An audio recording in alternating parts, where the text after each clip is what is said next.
So before I go through what I've prepared, I believe most of you can probably already guess what's the main message or objective of this video. I'm not going to tell you to stop buying stocks or to predict some high-level macroeconomic signal. It's clearly not part of my skill set. But instead, the most I would do is probably just ask you to help me smash the like button. But in all seriousness, zoom out your time horizon, focus on the long term, focus on the business fundamentals, especially those in a portfolio. How can you not so-called fear or even panic when you're looking at a portfolio? We're all down big time. And here is probably the mantra: to keep calm and keep investing. I know the color might not be really auspicious because we're in red, but I've already tried to wear something like green. So in this video specifically, I'm going to do a broad-based market coverage, talk a little bit more in terms of what I'm thinking and how I intend to deploy my capital, and also share one of the latest earnings results of a company that I own, which is Copart. Now, to look at the general market movements, we cannot shy away from the US index. And from its recent peak in late October, at the current index level, we are sitting at roughly 5.5%. That said, if you actually zoom out on a year-to-date basis, it's still up 11.4%. In fact, if you move over to the so-called higher beta, more concentrated tech play, which is the Nasdaq or the Triple Q, year to date, it's up roughly 15%. So from its peak drawdown, it's down roughly 8%. So it's definitely a much more so-called sizable pullback, but nothing extensive. Nowhere even close to bear market territory, which is kind of defined as a 20% drawdown from its peak. So all things considered, I think it's shaping up quite nicely because the market cannot just go 45 degrees to the right. Henceforth, pullbacks are probably healthy for a general long-term uptrend. But if you're plugged into the social media space, it does seem like people are getting exasperated, they're getting anxious, they're worried about what's to come. Because underneath the hood, a lot of the popular names are actually experiencing a much larger decline, which I've actually shared in one of my previous videos. So the Hang Seng Index, which tracks the Hong Kong market, is also down roughly 8% from its recent peak. Year to date, it's still up a respectable 28.5%. And for the Chinese market at least, 2025 has been a very, very forgiving year. I'm considering that they've endured a pretty long bear market. Now, I think the most intuitive question investors would ask is what happened. Hence, I've actually asked it to collate the biggest headline news of the day to kind of explain the different market movements. The entire discussion just revolves around the idea of a potential AI/tech bubble. And moving into this week, the crown prince of this entire AI story is of course Nvidia. And Nvidia reported their earnings roughly 2 days ago. And we did see a very early Nvidia-led surge, which reverses into a very, very sharp sell-off. So in my time zone, when the US market is open, it's night time for me already. So before I went to sleep, I thought everything was fine. The markets are excited again. You see all the tech names, especially high beta names that are related to this entire AI trade, was also moving in a very, very healthy direction as people shrug off the concern of the demand for AI and chips in general. But that's it. When I woke up, the entire market basically just reversed into a very, very sharp sell-off. And there were many charts and explanations floating online, but the three potential justification for this huge reversal is firstly, the unwinding of the yen carry trade 2.0 that we've seen initially as the 10 or 30-year yield on Japanese bonds are rising very aggressively as people are casting aspersions on the fiscal situation of the Japanese government. Secondly, the jobs data came in extremely strong and we are already pricing in no rate cuts in December. And thirdly, of course, this constant drumming of the idea of very expensive or very rich valuations, and the AI bubble is about time for it to burst. And as the markets open in the next few hours, some of you will probably wonder what's the next course of action. And I came across this very, very powerful card that I wish to give all of you. It's called Diamond Hands. And this is clearly my answer to all the volatility ahead. And amongst this high level of market noise, I believe that there would be potential market opportunities ahead of us. And in order for you to take advantage of them, you would need a trusted and low-cost broker. So for my viewers in Singapore especially, Longbridge Singapore, they are offering new user promotions that includes lifetime $0 commission trading for US, Hong Kong and Singapore stocks, and also $0 platform fees. And to sweeten the deal, if you sign up with the link below, you get to enjoy a Longbridge Partners exclusive, which include a 18 Singapore dollars worth of cash coupon and a 12% per annum interest boost coupon for 90 days. And the minimum requirement is to deposit at least 2,000 Singapore dollars. In fact, all in at the very basic tier, if you deposit $2,000 and meet the minimum requirements, and also enjoy a stock basket worth 80 Singapore dollars if you maintain the funds for 30 days and complete at least 3 buy trades. And really, for those of you who have yet to sign up for a Longbridge account, you can take this opportunity to claim the welcome bonus and prepare the cash to take advantage of any upcoming market opportunity. My real answer to the volatility is that I will continue buying. And in fact, I am still buying. So I've actually took a quick screen grab from the latest few transactions over the last 3 weeks or so. And since the start of November, these are my relevant buy trades. And for those of you who have actually missed out my previous video, I've actually walked through my entire idea of why I bought an entirely new company in my portfolio, which is for this company called On. The rest of the other transactions are all adding to my existing exposure. And of course, the latest add in the last 3 or 4 days was to Amazon and Meta platforms. And there is a very important caveat here that I wish to share, is that through my last 4 to 5 years engaging in this investment community on YouTube and looking at social media, I do see many investors thinking about a stock market via a binary decision tree. So you're either all in or all out. In fact, especially during heightened times of volatility, there are a lot of discussions of investors asking one another on whether you are in the bullish camp or you are in the bearish camp, which also dictate your relevant buying or selling decisions. Because if you are bearish, why would you even bother buying today? But for myself, you have to take into account that personally, I'm definitely buying, but I'm not towards the extent of emptying out my entire war chest. Because some of you might be questioning, why are you buying if you do have a negative bias and expect the market to continue falling? To me, I think it's relatively simple because I recognize my shortcoming of being able to predict the future. I can have a personal bias or a personal individual market belief that I'm skeptical of a very quick recovery, but that does not dictate my own personal buying or selling decisions. I have been and I will always be on the lookout for opportunities, and I'll deploy capital as and when I'm comfortable. So at the end of the day, I think the most important thing is to really recognize what game are you playing. Are you optimizing to look smart or are you optimizing to build wealth? And by building wealth, you can only acquire assets in the long term. And in this case, I've surrendered to my shortcoming of trying to predict the market. And clearly, for so many people, despite having so many wrong predictions, they will continue predicting. And that's clearly not my game. So how I think about this today is that on an overall portfolio level, we have to focus more about cash being a function or a percentage of the existing holdings. And to give you a bit more context about how I'm deploying it, I'm currently sitting at roughly 5 to 6% of my cash position.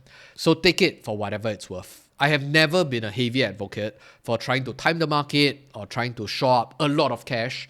And I do believe, especially for those of you with an extremely long time horizon of more than 15, 20 years, my belief is that you should just generally stay invested. So as we talk about trying to accumulate good businesses, I wanted to provide some of my updated thoughts about this stock called Copart. It's one of the latest addition, currently sitting at roughly a 1.2% of my portfolio, and they've released their earnings yesterday. And just a quick crash course for those of you who are not really aware of what Copart does.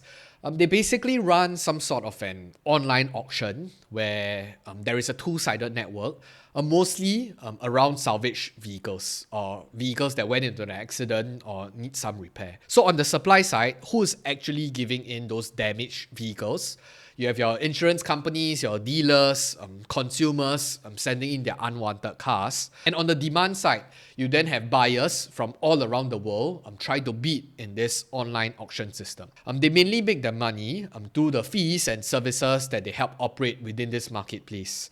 So you can think of it like store storage, transport, auction fees, plus some margins where they occasionally trade vehicles as well as they buy and they resell them onto their platform itself. And clearly, the market is reacting very negatively towards their recent earnings. They have traded them down to negative 3.4%, at least in the pre-market. So on the top line, they are basically flat. They grew 0.7% year on year, but profits were not too bad. So it does seem like they are clocking in some levels of very low growth numbers, but we are seeing some margin expansion on all the earnings matrix, on gross, on operating, on net income, mostly due to the lower facility expenses. So when you look at the business, I think there are two main geographies. In the US, they basically flatlined. On the international front, they grow at roughly 1.6%. And within that, you look at the services revenue, it continued to grow very strongly at plus 7.9% year on year. So on their balance sheet, it remains a fortress. It's quite clear that they're waiting for some sort of an opportunity, whether is it to acquire more land or to buy back shares. So cash and cash equivalent, it's currently at 5.2 billion with close or little debt. So based on consensus, they missed their revenue target but beat on the bottom line. It seems like Copart will continue to stay choppy and even have a negative outlook as the markets continue to focus on their decelerating growth rates and probably contract the market multiples as a punishment due to the bad outlook. But in the medium term, at least, this is of course from a biased shareholder point of view. To me, Copart stays as a very defensive, insanely profitable, with solid balance sheet and a decent quality company to take advantage of any upcoming opportunities. So some of the few things that management shared in their earnings is that we are seeing a very obvious slowdown in the insurance market. So the global insurance unit actually declined 8.4%, with the US insurance unit declining by more than 9.5%. And the explanation here, they give two main points at the start of the earnings call, where they paint the context. Firstly, it's the combination of market share evolution amongst the insurance carrier. And secondly, it's the consumer's active decision to get lesser coverage. So I know it's quite a word salad, especially for those of you that are not in this space, but I'm going to explain it to the best of my abilities based on my understanding of what they're talking about. Because a large part of how you're going to get damaged vehicle, which goes through the entire Copart auction system, is through traffic accidents. And who is going to possess all these vehicles that went through an accident? It's of course all these insurance companies that pay out the claims when people get into accidents. So simply put, how do you understand the first part of the concern? Competition in the insurance business of vehicles is extremely cutthroat, or if I can put it, extremely dynamic. So market share amongst many of these major players are moving, and Copart, having some of these very strong relationships with big players, are experiencing competition. So if they lose market share, lesser vehicles or lesser damaged vehicles come into their pipeline, it would then affect volume in this case. It's the insurers that are being tied up with is kind of quote-unquote losing the competition. I'll talk more about why am I not so concerned in the later part of this video. But that's the main thing. There's a very dynamic repositioning of the market share amongst the insurance carriers.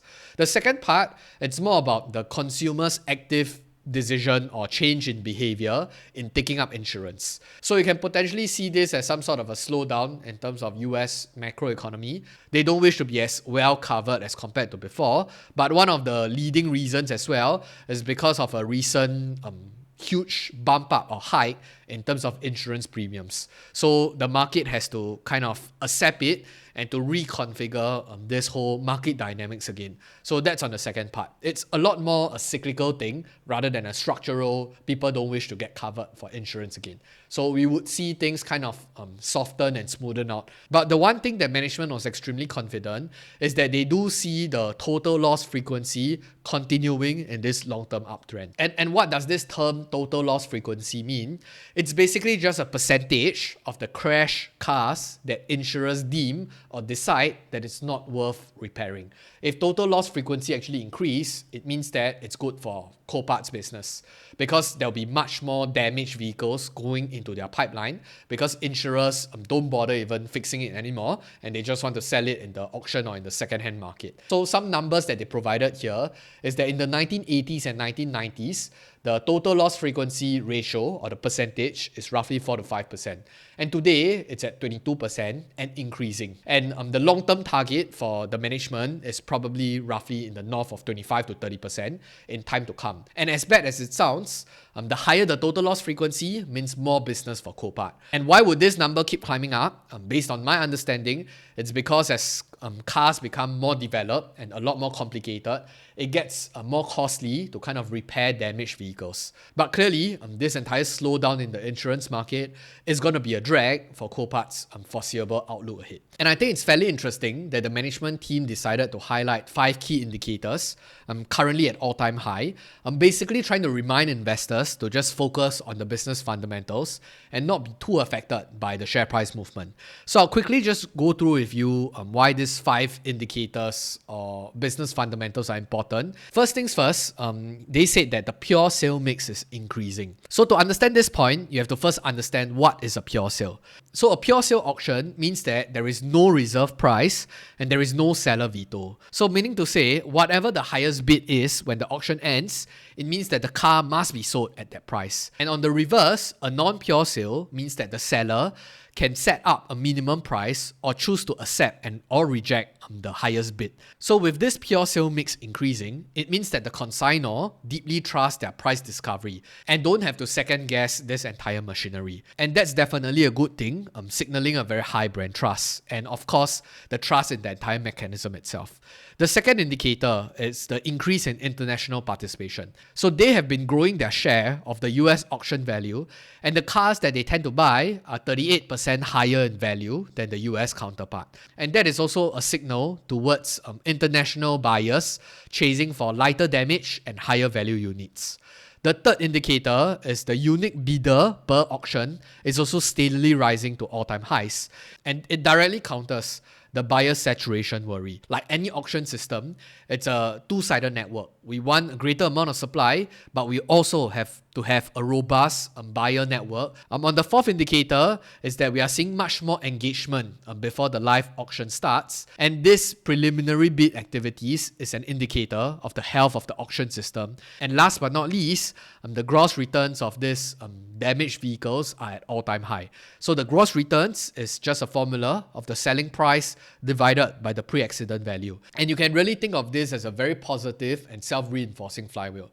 If Copart is able to achieve one of the record highest sale price on their platform, it would then incentivize more sellers, in this case more insurance companies, to work with Copart. More variety on their platform, it would then have more buyers coming in to look for better deals as well. So like a two-sided network, as long as Copart is able to manage their auction system, it's a win-win-win for all three players. So of course, a few key things to monitor in the upcoming few quarters. We have to really focus on the insurance coverage cycle and how consumers' claims behavior change over time. And is this going to be a cyclical or a structural problem? We also have to kind of track the total loss frequency and not just buy completely into the management's confidence, and to track these results frequently and regularly. And the focus in terms of the market share via the insurance carrier mix on whether Copart is able to win more of the pie through those insurers that are gaining market share. And like I've alluded previously, as long as Copart is able to maintain that flywheel, I do believe down the line, more insurers would have no choice but to work with Copart if they're able to deliver the best results. So focus more in terms of how they're building their moat. So the health of the auction has to be top of mind, because that is clearly the economic mode of the business in terms of liquidity, in terms of engagement, in terms of the average sales price, so on and so forth. I think one important thing also is to focus in terms of the higher margin services part of the growth and the trend. And last but not least, because it's such a stacked balance sheet, we have to also pay closer attention in terms of how they intend to allocate their capital down the line. So in conclusion, I think despite putting out such a poor report, especially for investors that come from the tech or growth space, you might think that it was an absolute disaster. But interestingly enough, I think Copart still trades at a relatively high premium at more than 20 times earnings. I think it's closer to like 23, 24 times. Then the question is why?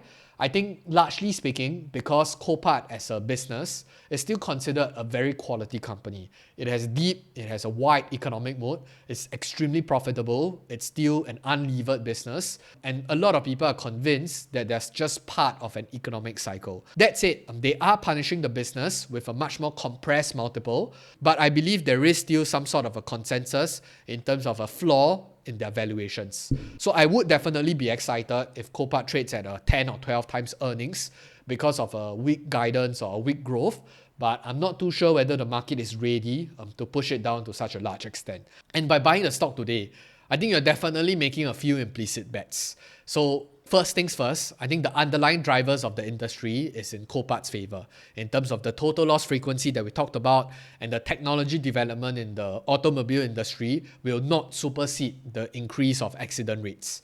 Secondly, you are also trusting the direction and the mode of the business.